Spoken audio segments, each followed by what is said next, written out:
चंदनपुर गांव में 3 भाई रहते थे, धनराज, मोतीलाल और सबसे छोटा श्यामलाल। तीनों के पिता का कुछ महीने पहले ही निधन हुआ था। आज वो दिन था जिसका श्यामलाल को डर था। आज उनके पिता की सारी संपत्ति का बंटवारा होने वाला था। धनराज ने चारपाई पर बैठते हुए अपने दोनों भाइयों की तरफ देखा। मैं इस घर का सबसे बड़ा बेटा हूं, इसीलिए बंटवारे का फैसला भी मैं ही करूंगा। किसी को कोई आपत्ति है क्या? अगर है तो अभी बता देना। मुझे तो कोई आपत्ति नहीं है भैया, आप जो करेंगे सही करेंगे। आप दोनों मेरे बड़े भाई हैं। आप तो मेरे पिता समान हो। आप जो फैसला करेंगे वो मुझे मंजूर है। श्यामलाल की यही सादगी आगे चलकर उसकी सबसे बड़ी कमजोरी बनने वाली थी। इतने में गांव के मुखिया भागीरथ दास वहां पहुंचे। बेटा, बंटवारे जैसे काम गांव के बुजुर्गों की मौजूदगी में करना चाहिए। मुखिया जी, ये हमारा पारिवारिक मामला है, हम खुद संभाल लेंगे। दूसरों की कोई जरूरत नहीं है। ठीक है बेटा, लेकिन याद रखना, अन्याय से मिला हिस्सा कभी सुख नहीं देता। मुखिया की बात सुनकर श्यामलाल का दिल थोड़ा घबराया, लेकिन उसने कुछ नहीं कहा। थोड़ी देर में तीनों भाई खेतों की तरफ चल पड़े।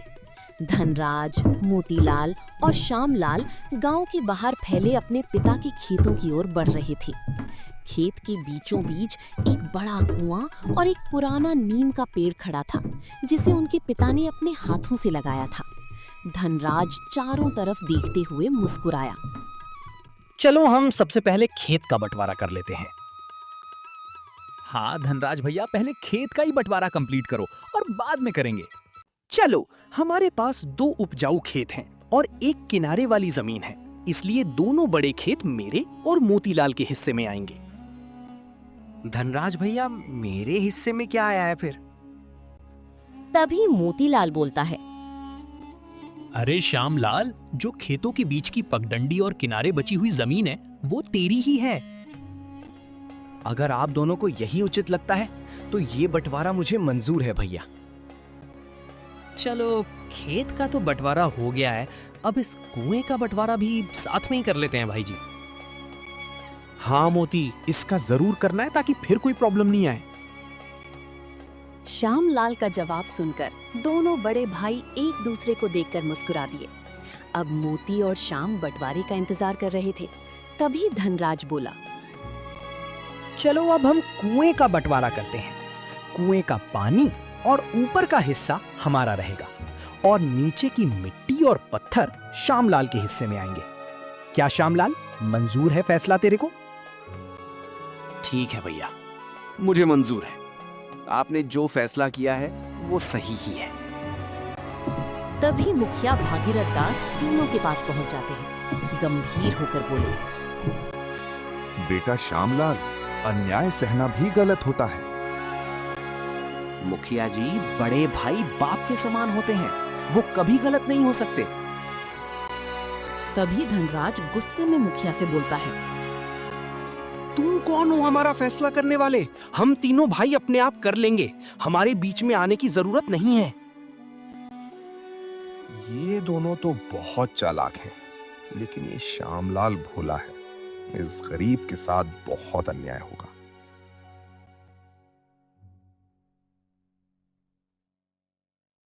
खेत और कुएं का बंटवारा खत्म हो चुका था। तीनों भाई धीरे धीरे घर की ओर लौटने लगे। रास्ते भर कोई कुछ नहीं बोला। घर पहुंचते ही धनराज ने आंगन में रखी पुरानी चारपाई पर बैठते हुए गला साफ किया। चलो, अब खेत का बंटवारा हो गया, अब घर का फैसला भी कर लेते हैं। हाँ भैया, जितनी जल्दी सब खत्म हो जाए उतना अच्छा है। श्यामलाल दोनों भाइयों के सामने हाथ जोड़कर खड़ा था। आप जो भी फैसला करेंगे मुझे मंजूर होगा धनराज भैया। धनराज उठकर घर के कमरों की ओर देखने लगा। 4 कमरे थे। एक बड़ा आंगन था, एक छोटा सा बरामदा था और आंगन में वर्षों पुराना नीम का पेड़ खड़ा था। धनराज ने फैसला सुनाना शुरू किया। देखो, घर में 4 कमरे हैं। मैं बड़ा हूं, इसलिए 2 कमरे मेरे होंगे। बाकी 2 कमरे मेरे होंगे श्यामलाल। श्यामलाल कुछ पल तक दोनों भाइयों का चेहरा देखता रहा, फिर धीमी आवाज में बोला, तो मेरे हिस्से में क्या आएगा भैया? अरे श्यामलाल, घर का बरामदा और छज्जा तेरे लिए ही तो छोड़ा है। कम से कम बारिश में भीगना तो नहीं पड़ेगा श्यामलाल। दोनों भाई जोर जोर से हंसने लगे। श्यामलाल की आंखें भर आईं। उसी समय धनराज की नजर नीम के पेड़ पर गई। अरे रुको, अभी एक चीज और बची है, उसका भी बंटवारा बाकी रह ही जाता। ये चीज मेरे दिमाग से ही निकल गई। कौन सी चीज रह गई धनराज भैया? ये नीम का पेड़ रह गया, इसका बंटवारा करते हैं। पेड़ की सारी डालियां और पत्ते हमारे होंगे और लकड़ी मोती की होगी। तो मेरे हिस्से में क्या आया भैया? अरे पागल, पेड़ के नीचे की जड़ें तेरे हिस्से में आएगी। क्या ये बंटवारा मंजूर है तेरे को श्यामलाल? मुझे मंजूर है भैया। आपने जो फैसला किया है वो सही है। अरे भैया, पिताजी की लोहे वाली संदूक का तो बंटवारा रह ही गया है। अरे हाँ, मैं तो भूल ही गया था। जल्दी से संदूक को बाहर निकालो। दोनों भाई पुरानी लोहे की संदूक बाहर लेकर आए। अंदर एक छोटी कपड़े की पोटली रखी थी। धनराज ने धीरे धीरे पोटली खोली। उसमें कुछ चांदी के सिक्के थे और सबसे नीचे पड़े थे सिर्फ 2 पुराने तांबे के सिक्के। मोतीलाल मुस्कुराया।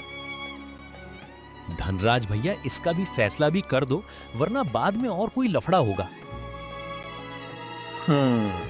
इसका भी बंटवारा करते हैं। चांदी के सिक्के मेरे और मोती के हिस्से में हैं, और पुराने तांबे के सिक्के श्यामलाल तेरे होंगे। श्यामलाल अपनी हथेली में पड़े 2 पुराने तांबे के सिक्कों को देख ही रहा था कि तभी धनराज की आवाज पूरे आंगन में गूंज उठी। रुक जा श्यामलाल, तू ये सोचकर घर के अंदर मत जाना कि अब भी तेरा इस घर पर कोई हक है। भैया, मैं कुछ समझा नहीं।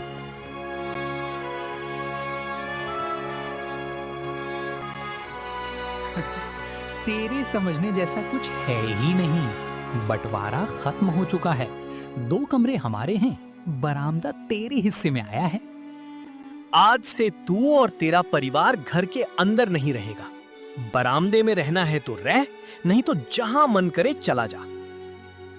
श्यामलाल के पैरों तले जमीन खिसक गई।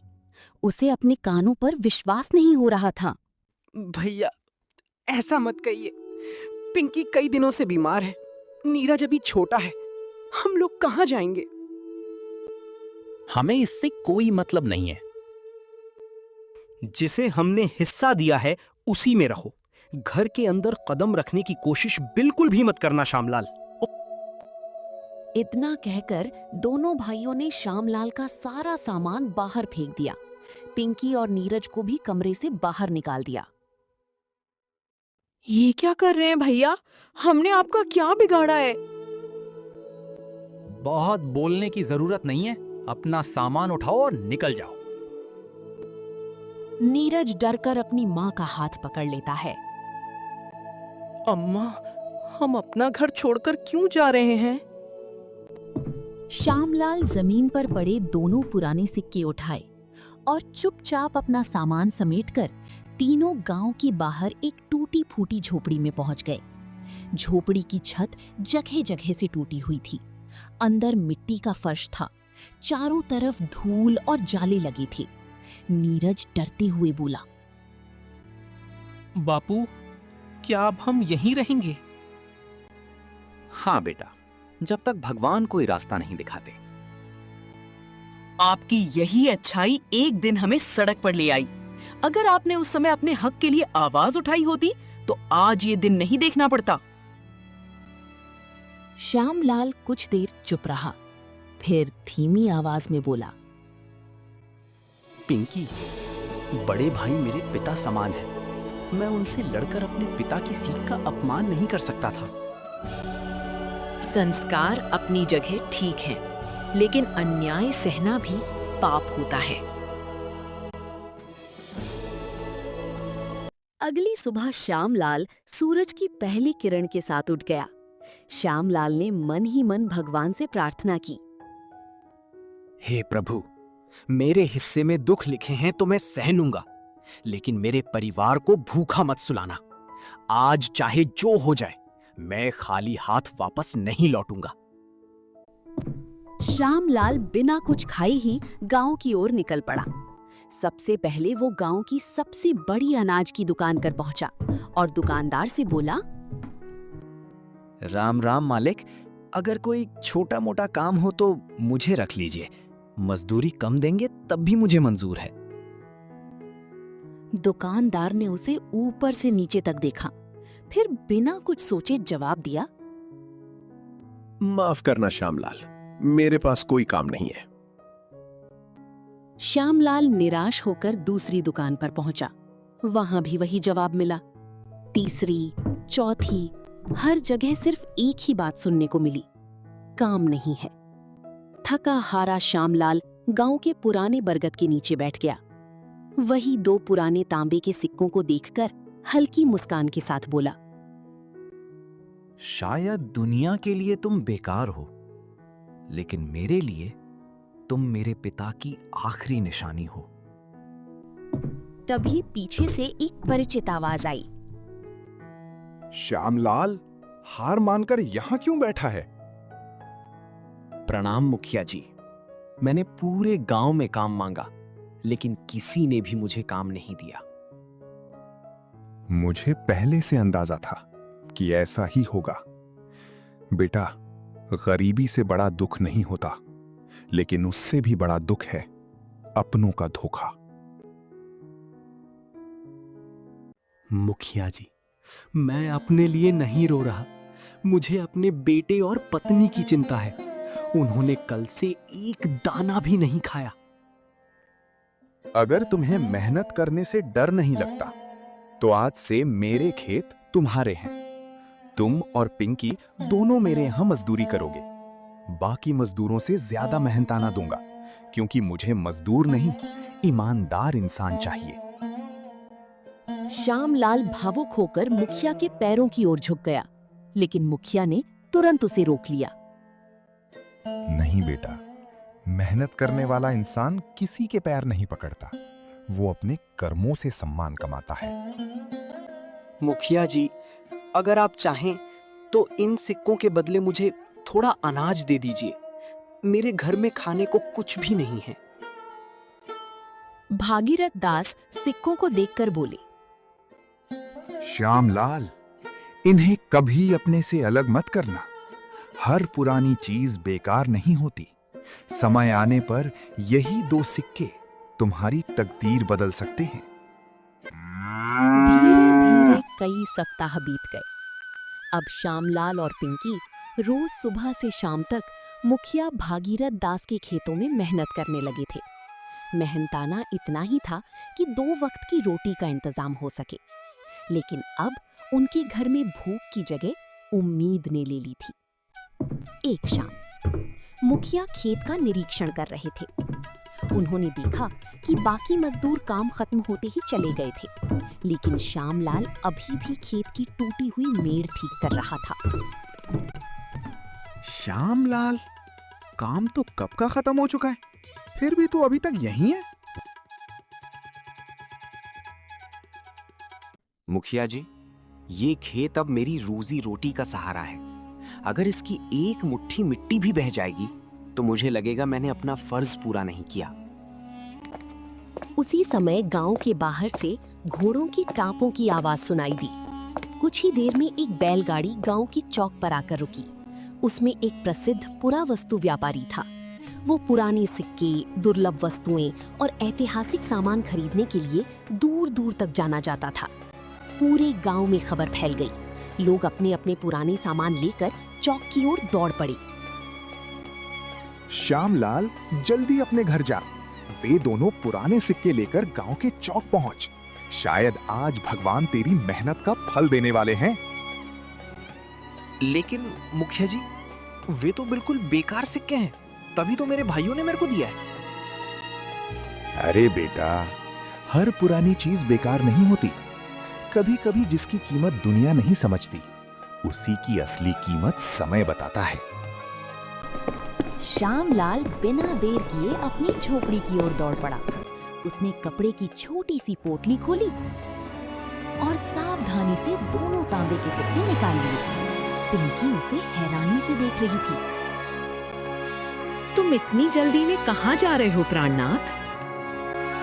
मुखिया जी ने बुलाया है। वो बोले कि शायद आज इन सिक्कों का कोई राज खुलने वाला है।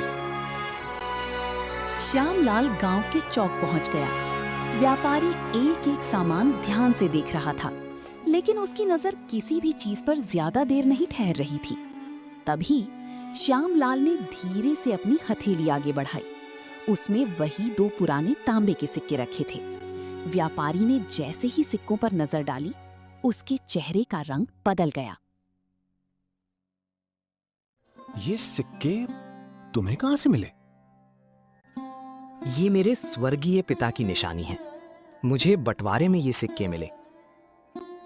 तुम्हें शायद पता नहीं, ये साधारण सिक्के नहीं है।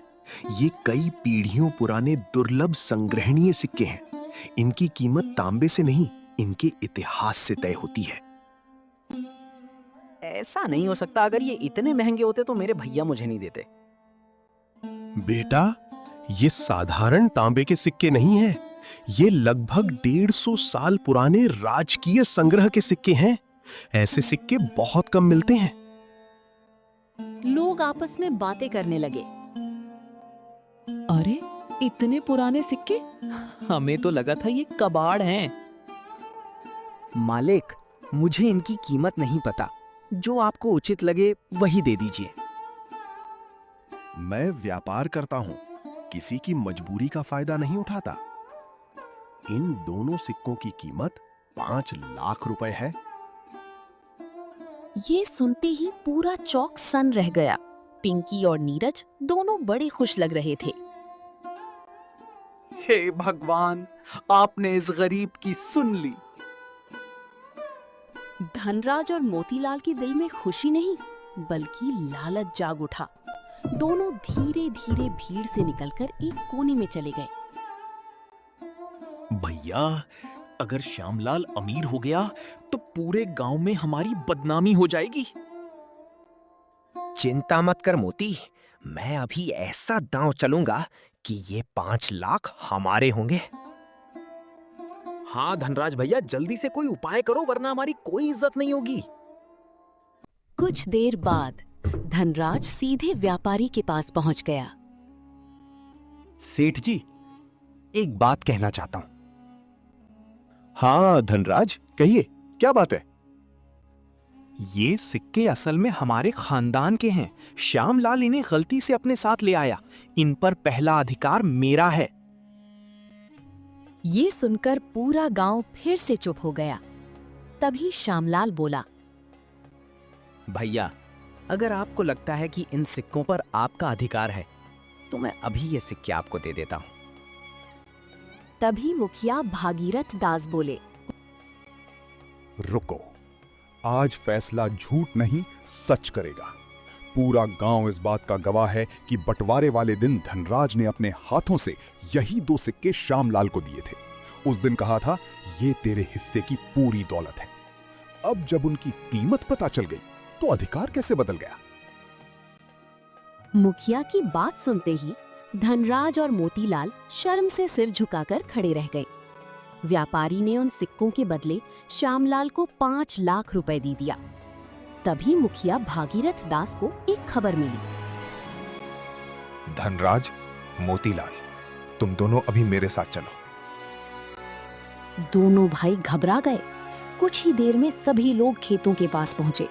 जैसे ही धनराज ने अपने खेत की तरफ देखा, उसके पैरों तले जमीन खिसक गई।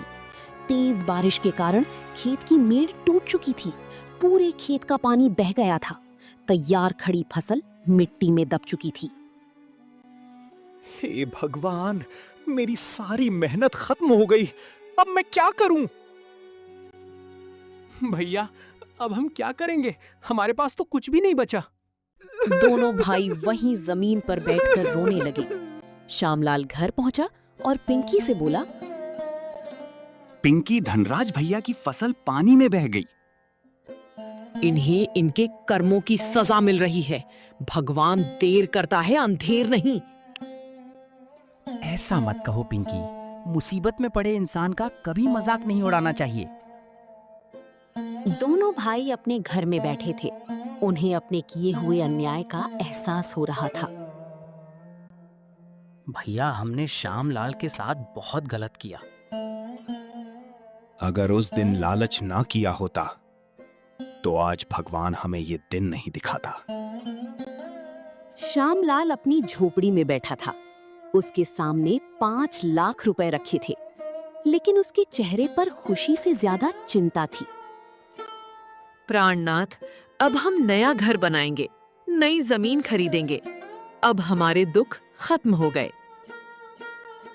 घर तो बन जाएगा पिंकी, लेकिन अगर मेरे अपने भाई ही मुझसे दूर रहे तो ये दौलत मेरे किसी काम की नहीं। सुबह होते ही धनराज और मोतीलाल बिना कुछ खाए मुखिया भागीरथ दास के घर पहुंच गए। मुखिया जी, हमने बहुत बड़ा पाप किया है। अब हमें समझ नहीं आ रहा कि श्यामलाल का सामना कैसे करें। अगर वो हमें कभी माफ नहीं करेगा तो हम जिंदगी भर खुद को माफ नहीं कर पाएंगे। गलती हर इंसान से होती है, लेकिन सच्चा इंसान वही है जो अपनी गलती स्वीकार करके उसे सुधारने की हिम्मत रखे। उसी समय श्यामलाल भी वहां पहुंच गया।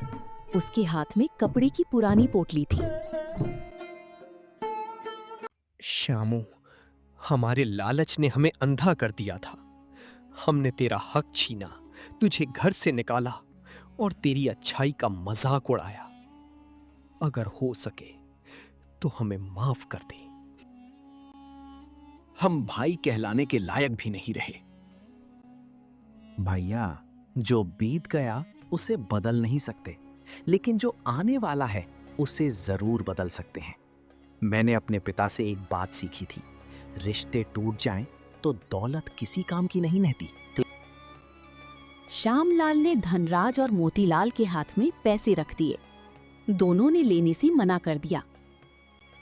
नहीं श्यामू, अब हमें तेरे पैसों पर कोई हक नहीं। धनराज भैया हक नहीं, लेकिन भाई होने का रिश्ता अभी भी है। कुछ महीनों बाद श्यामलाल ने नया घर बनाया, लेकिन सबसे पहले उसने अपने दोनों भाइयों को उसी घर में भोजन के लिए बुलाया। तीनों भाई फिर से एक साथ बैठे।